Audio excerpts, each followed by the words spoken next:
Hello there, VK3ZVX here.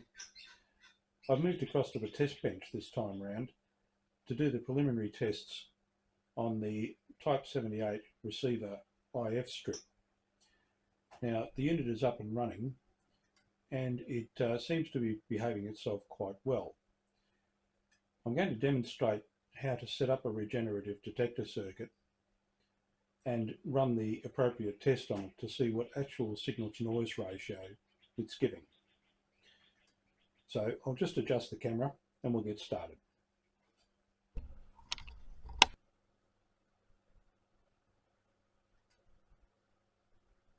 Okay, well, first things first, this lead here is the lead from the signal generator. It's up on the shelf in front of me, but out of shot at the moment. And that leads directly into the input circuit, that is to say the RF amplifier, the 6AC7, in the front end of the IF detector circuit. The other lead which is connected to the system is this one. Now I've got an audio lead soldered directly to the transformer, precisely where the speaker is connected, and that leads up to an audio voltmeter which is also on the shelf above. All the power supply has been built in, as you can see. The wiring could probably use a little bit of a tidy up, but I'm not quite there with that just yet. The front panel on the radio has three controls: regeneration,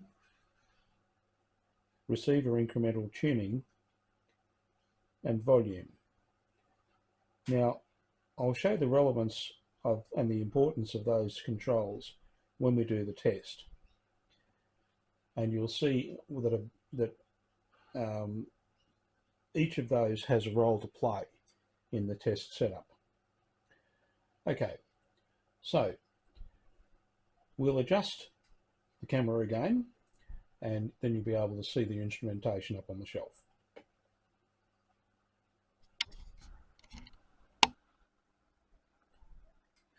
Okay, the first instrument I want to draw your attention to is this one, the standard signal generator 3215. Now, it's set at 560 kilohertz, and the level control has been set to 0.0 dBUV. Now, for those of you who aren't really familiar with the conversion of microvolts to dBUV, this is exactly 1.0 microvolts RMS coming out of this cable here to the input of the radio. That's the first thing that you need to understand. Now, the second thing is that when you switch from 560 to 561, you can now hear audio coming out of the radio. So at 560, you've got a 0 beat in the regenerative receiver, but at 561, you've got a 1 kilohertz tone coming out. Now, of course, when you go down in frequency, you get the same effect. So 559 and 561, the regenerative detector doesn't discriminate between the two. But for the purposes of the exercise, I'm using 561 to generate the tone. Okay, that's the first thing. The second instrument is this one, a Hewlett-Packard distortion analyzer type 331A. Now, when the signal generator is sitting at idle, or 560 kilohertz, I want you to watch what happens to the noise when I adjust the regeneration detector.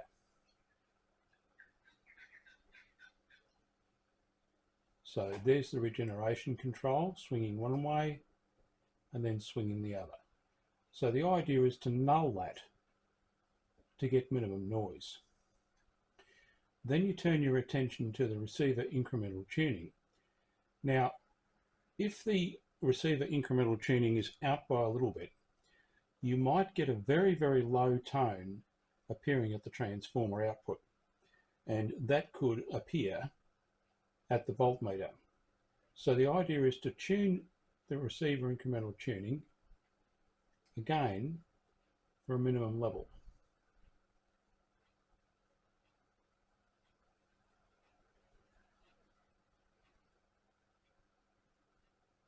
And as you can see, we seem to get about -7 on the meter. Now, this is just noise coming out of the receiver. And when I reach across and increase to 561,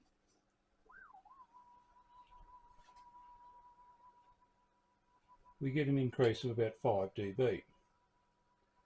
But if I adjust that, now adjusting the regenerator,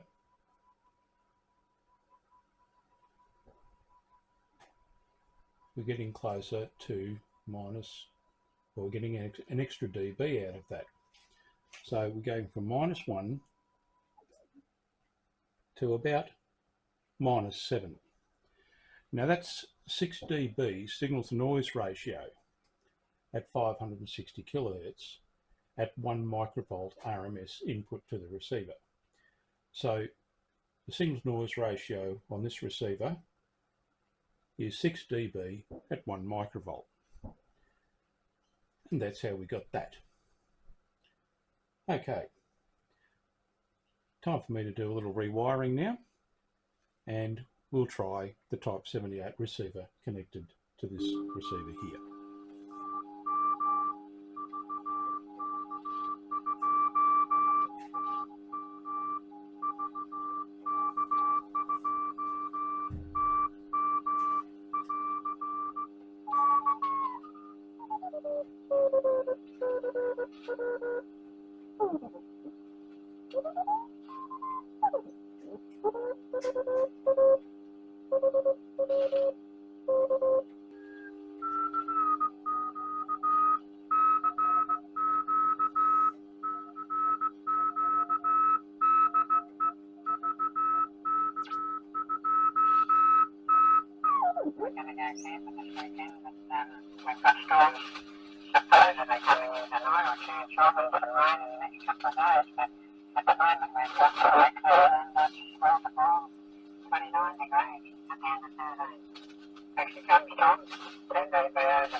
Yeah, Oscar Bravo, go.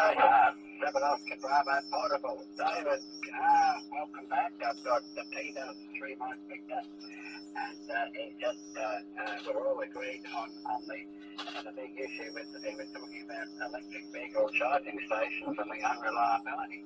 And a good friend of mine has been threatened by charging stations being unserviceable. They're there, but they're not working, and not good. Okay,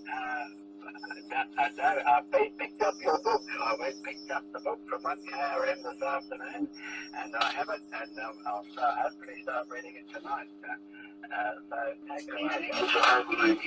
Todavía peleando yo con la salud para mi estilo, pero hice bastante la distancia cuando necesitaba sacar la distancia con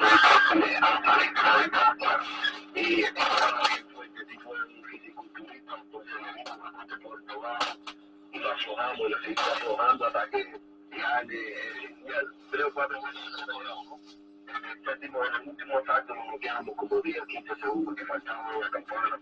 Viste uno del picote, una derecha de un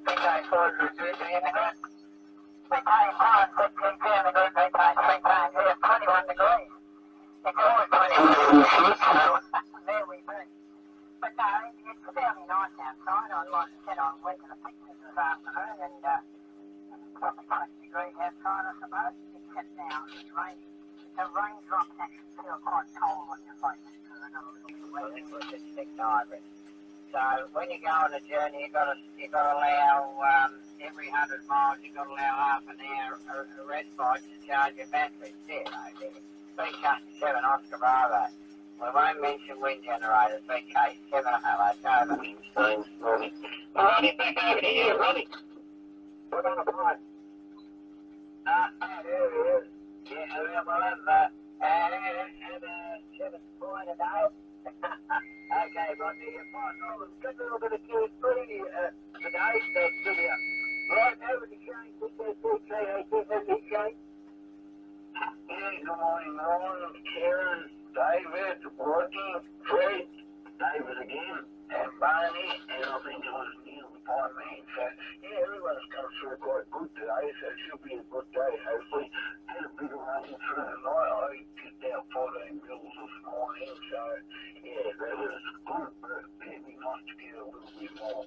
VK3, AHR, VK3. This is the Type 78 receiver in its cradle and hooked up to the station antenna here at VK3ZBX. The radio seems to be working quite well. On the test bench, the receive sensitivity on 40 metres and on 80 metres was 6 dB at 1 microvolt and 6 dB at 1.6 microvolts respectively.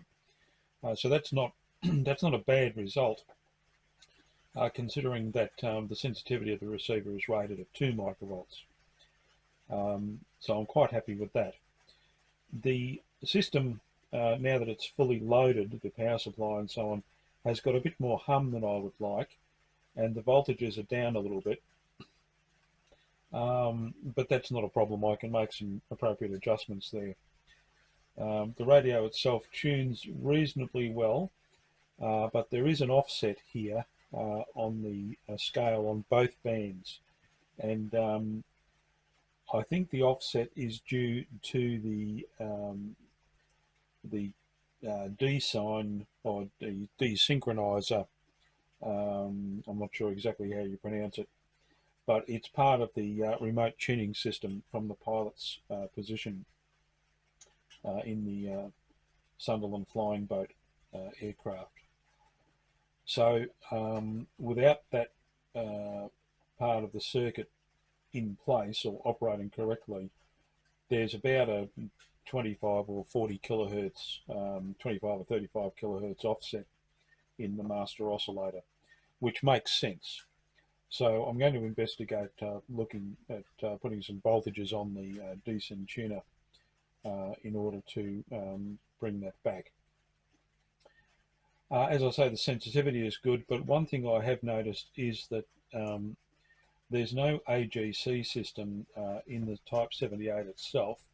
The AGC signal, that is the negative voltage which would desensitize the receiver, is actually generated in another part of the 4-square system. Now, this sidecar cradle circuit that I've built doesn't have an AGC in it as yet, but that's not terribly complicated. I've built AGC circuits before, and an audio-derived AGC circuit should improve the sensitivity or improve the sound balance on this radio. And to give you an idea of exactly how that affects it, if we listen to this fellow here, and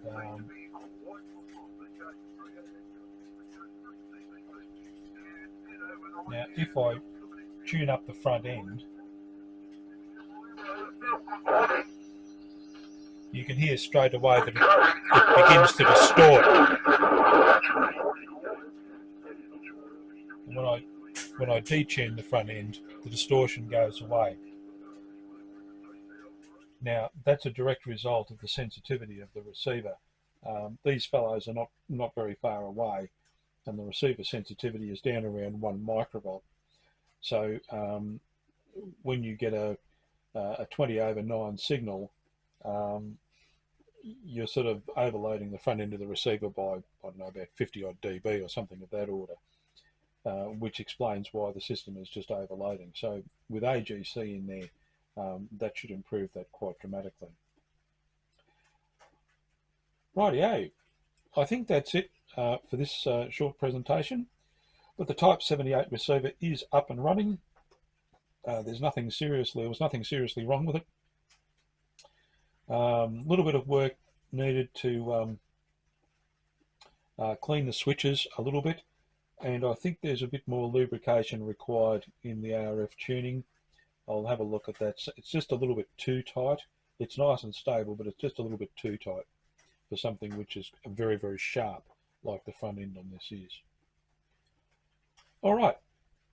Thanks very much for watching, and we'll catch you next time round. VK3ZVX 73s, everyone.